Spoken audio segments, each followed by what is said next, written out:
Magkakasunod na isinugod sa ospital ang 20 taga-Argao, Cebu na food poison sila dahil sa kinaing macaroni sa isang birthday party. Makibalita tayo kay Mark Anthony Bautista ng GMA Cebu. Mula sa isang masayang handaan na punta sa isang ospital sa Argao, Cebu ang 20 bisita. Ito'y matapos sila makaramdam ng matitinding pananakit ng tiyan, pagsusuka at labis sa pagdumi.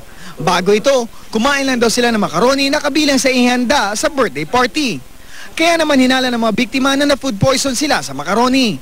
Ayon mismo sa nagdiwang na kaarawan, posibleng panis na ang ginamit na ketchup sa pagluluto. Nabili raw ito ng tingi-tingi sa palengke. Mao namin nila daot noon, pero di mo mahitabo nga ang cheese, ang kuan hotdog kay pusin manggani ang hotdog gani ang panggamit. Ang cheese di mo mahitabong buwad na sa init, mailan po malanay na siya. Ketchup ra jud.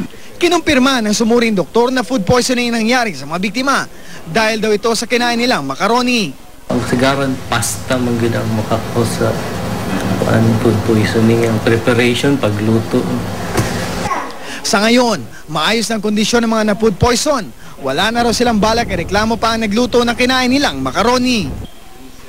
Ayon sa World Health Organization, sanhin ng food poisoning ang mga pagkain kontaminado ng bakterya at iba pang toxin. Sintomas nito ang labis sa pagdudumi, pagsusuka at pananakit ng sikmura na nagsisimula 4 hanggang 36 na oras matapos makain ng kontaminadong pagkain. Para maiwasan ito, linisin mabuti ang mga kamay at mga gagamitin sa pagluto. Laging i-check ang expiration date ng mga dilata o anumang sangkap na gagamitin. Ilagay sa refrigerator ang mga pagkain madalas mapanis at ihiwalay ang mga hilaw na karne sa luto ng pagkain. Mark Anthony Bautista, Nagbabalita, Pilipinas.